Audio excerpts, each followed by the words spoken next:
Hi everyone, it's Lindy on here from Pink Whisper Designs. Today I thought we'd make this really fun slimline card, and we're going to create a beautiful quilted background for our card. So let's start off with the Hexagon Double Stitched Dies from Art Impressions, and we're going to grab that third smallest one there. And for paper today I'm going to be using the Strathmore Bristol Smooth 100-pound cardstock. So I'm going to go ahead and cut quite a few of these. You probably need like 12 or 15 of these to do the entire front panel of your slimline card. We will have plenty left over, but I would say make about a dozen of these, and then you can use the leftover ones for another project.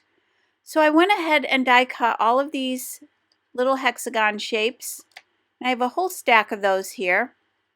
So to color these in, I'm going to grab the craft mat here. This is the one that came with my Tim Holtz mixed media mat. I'm just going to place it here so that you can see the colors I'm using. And I'm using the Jane Davenport Mermaid Markers, and these are water-based markers. The barrel is filled with the color, and these again are the Mermaid Markers, and they're all these beautiful colors, and I will list all of those colors down below and also on my blog. So I'm just going to start randomly selecting colors here, and I'm going to grab, for the most part, a couple of colors, and then I'll spritz those with my distress sprayer. And to get some more ink out of these, you just want to squeeze the barrel a little bit and you can get some extra ink to come out. And again, then I'll spritz that with water and just kind of dab that in there. You can come back in if you want to add more color. You can just scribble a little bit more of that marker color on your craft mat and just keep applying more. You could also dry these and then come back with more color, but I just kind of kept going with it. I just kind of kept applying a couple different colors each time. I want a nice random collection of colors here, so that when I do my quilt, I have blues, pinks, greens, yellows, purples. So again, I'm just going to kind of keep mixing these up. And this, I have to say, is really fun to do. This is just, just random. You don't need to be precise here. You just kind of want to go with whatever comes out. And then in the end, when we go to put the quilt together, we're just going to grab the ones that we like and the ones that coordinate together. So don't be fussy at this point. Just create a whole stack of these. And actually, this is a great time if you're feeling a little bit like your creative juices aren't flowing and you're just not sure what to do. Just get out some inks or markers and just do some random backgrounds. Just make a whole stack of them. Sometimes it just gets you back in the train of thought to be creative. Sometimes it just gets you back where you need to be. And it doesn't require any real thinking. It's just relaxing. And you do feel like each one comes out a little bit different, so you feel really successful. And again, just kind of dabbing those in, and then you can use your finger a little bit just to move the ink around if you want to.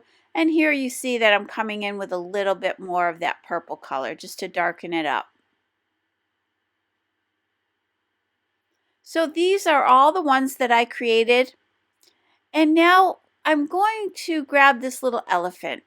This is from the Art Impressions set, and you see you get the other little critters as well. And this is the Lovable Animals Set. And you also have the coordinating dies with this set. For ink, I'm using the VersaFine Onyx black ink, and again I'm using the Strathmore Bristol Smooth cardstock. And I'm going to color these in with my Zig Clean Color Real Brush pens, just because I didn't really have the colors I needed in the Jane Davenport markers. So I'm using the Sugared Almond Pink, the light gray, and the gray to color this in. And then I'm using the blender pen just to blend these out. Now you could certainly use a water brush here as well. So I'm just going to quickly color this in and just add a little bit of a shadow here. But just going back to the Mermaid Markers for a second, the colors are really beautiful. And again, you get 12 colors in the set, and they're all different colors related to the sea, like beach, reef, jellyfish, deep sea, blue bottle, siren, seaweed, starfish, lobster, coral. So they're really fun colors. And they do seem, the palette, I like the palette all together. It's just a beautiful mix of colors that work really well together. So for this little elephant, I'm just going to continue blending him out. I did do another video with this little elephant, and I'll link to that below, and I'll also link to it on my blog as well if you want to check that out. This little elephant is so easy to color in. It's just a really simple blending. It goes really quickly. And I'm just going to add, again, some shadows here up underneath his chin and then down along the bottom of his arm here, and just kind of pull those up. And just keep that top of his arm the lightest. And I'll do the same thing on the other side.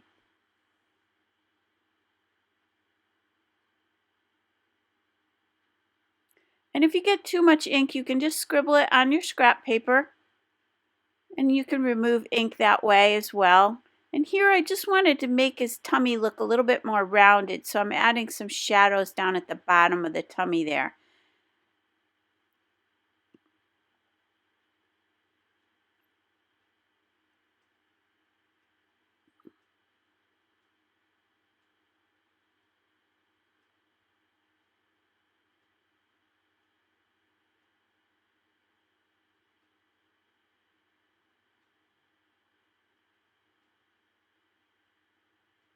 I'm just darkening up the bottom area there.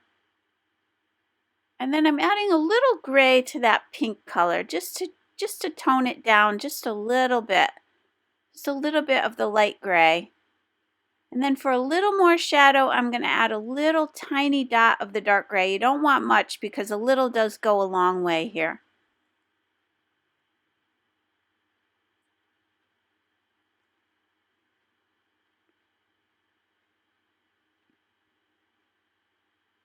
And so there's my little guy all colored in. And then for the little bows, I'm going to use those same markers that I used to create the background. These are the Jane Davenport markers again. And I'm just going to dab on a little tiny bit of color. And I'll just pull that out with my water brush out towards the edges here. And I'll use 3 colors of the Jane Davenport markers to color in all the little bow ties. So I'll grab the coordinating die, tape that down with some purple tape. And I really need to replace my purple tape here. I like to use it as much as I can, and then I end up with these little tiny shreds of it. So I really should start over. But I'm running those through my Sizzix Sidekick machine, and I'll do all 3 of those the same way.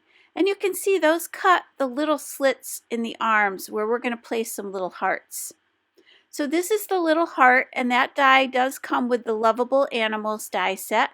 And I went ahead and die cut 3 of these using the Lawn Fawn Sparkle cardstock in the spring collection.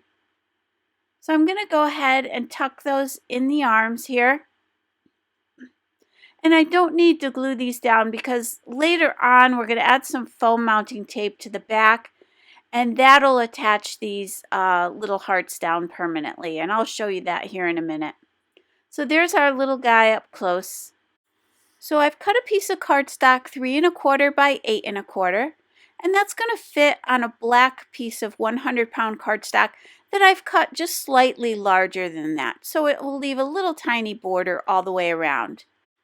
And then I'll be using the Sizzix Adhesive sheets. These are the 6 by 6 sheets. And I'm going to grab one of those and remove the backing just partially from one side here. And then I'll place my cardstock face down on that adhesive sheet, and I'll just press that out. You want to make sure you fully cover this piece of cardstock. So now I can just fold that back a little bit here and just cut away any excess. And then I'll use the rest of that piece to do the end of this panel. So again, I want to make sure I fully cover that. So I want to make sure I line those right up against each other here. Make sure that I butt those up against each other so there's no gap here. Now you could just add tape all over the front of this panel, but I find these adhesive sheets to be really simple and easy to use.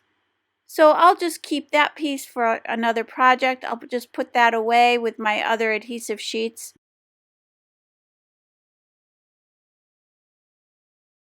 Let me grab my little quilt pieces here. These have started to dry. I'm just going to quickly heat set these with my heat tool. And then, as I said, you want to press this out really well just to make sure that adhesive is really stuck to the cardstock. And now I can pull away that backing. And you do want to do it slowly. You want to make sure that adhesive stays on your cardstock. So if you need to, just press it back down. And then that whole panel is sticky now. So I can start adding my little quilt pieces here. And I'm just going to sort of center this first one here right along the bottom edge. So to make sure that everything's straight, just start with a nice straight edge and line up that first one right along the bottom. Then I'm going to use my bone folder and make sure I press each of these out really well. So now that I know that edge is straight, I can line up the next one. And now these will all just fall into place just like a puzzle. And this I also found really fun to do.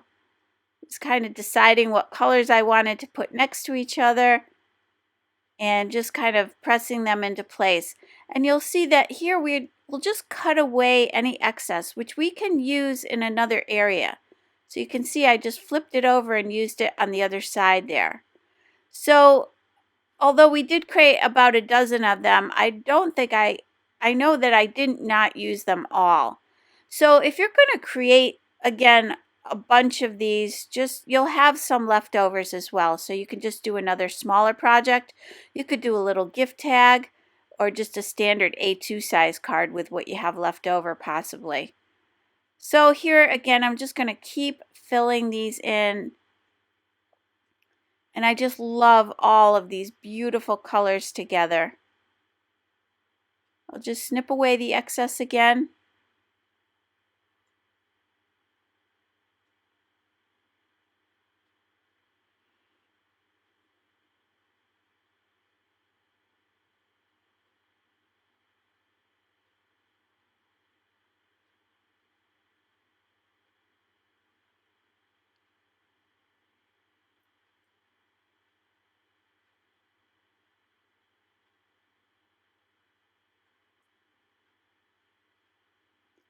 Now you'll see as you get to the corners, these pieces get tinier and tinier. So for some of these little tiny corner pieces, I added a little dot of my Nuvo Deluxe adhesive here, just to make sure they wouldn't pop off.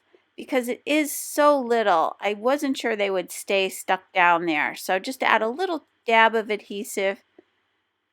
And then you can let those dry before you cut them away. So you can go ahead and snip off that.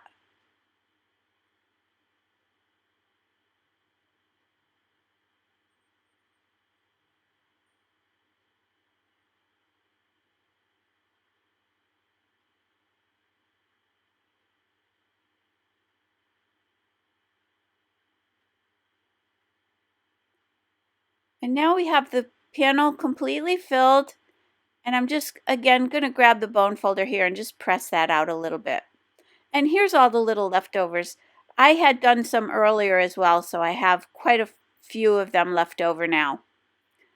So now we have this panel all set. We can go ahead and apply some Nuvo Deluxe adhesive to the back of this panel. I'm going to put plenty of it on there. I want to make sure this lays nice and flat. I do want to make sure that it is flat. So after I glue these two pieces together, this will give a nice black edge all the way around. I'm going to press this out again with my bone folder, and then I'm going to put something heavy on top of it and just let that sit and dry. I'm just going to place a couple of my Misties on here, or you could put some books on there and just let that dry flat. Now with a piece of cardstock 7 inches by 8.5 inches, I'm going to score that at 3.5 inches. And that's going to give us the standard slimline card which measures 3.5 by 8.5.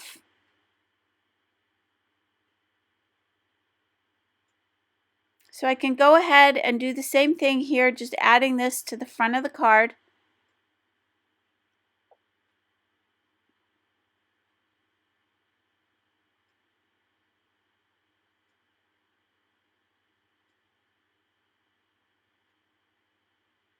And the glue just gives you a little time to slide that around just to make sure you have it centered.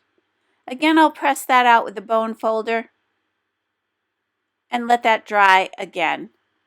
So now I've got my little elephants. I'm going to pop these up, and where that little heart is on the back, once we put a little mounting tape right across the back there in the center, that'll hold that little heart in place. And I'm going to apply that dimension to all 3 of these.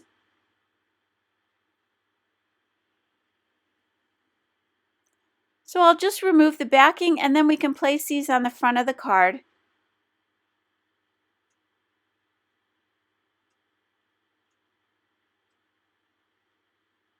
So I'm just centering that first one. I did move these around quite a bit. I cut that out of the video because this was the hardest part, was deciding which ones went where. So I moved these around quite a few times, but I'll show you the finished one here in a second.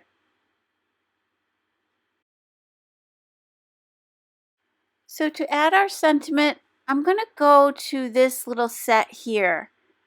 And I've done a card with this little set that I will link to below and also on my blog. You can check that out where I used all of those little critters. But we're going to grab that big birthday wishes, and this is the baby critters stamp set from Art Impressions. So I'm just going to stamp this on a piece of cardstock here, and I'll stamp that a couple of times. And then using the flag double stitch dies, I'm going to grab this one here and I'm just going to center it. I'll tape that down with a little bit of purple tape and I'll run that through the Sizzix Sidekick machine. And you can see my pieces of purple tape are getting smaller and smaller here, so I do need to replace that. So now I'll just take that little sentiment and I'm going to pop that up on the card.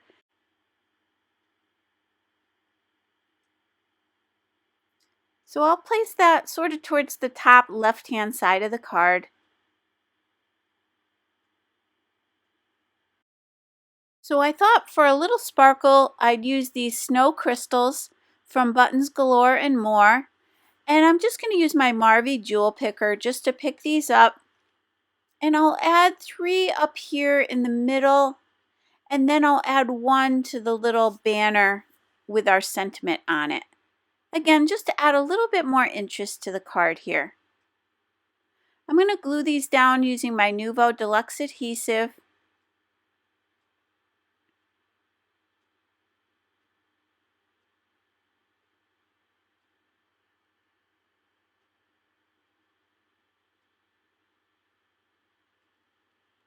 And once that's all set and dry, let me give you a closer look at the card here. And I just think these little elephants are so cute. And I did color them in kind of different shades. I added a little more dark gray to a couple of them than the others, just so they would look slightly different. I didn't want them to look exactly the same. So I hope you enjoyed today's video. If you did, please hit the like button and subscribe. And don't forget to visit me at pinkwhisperdesigns.com. As always, thank you so much and have a great day. Bye-bye.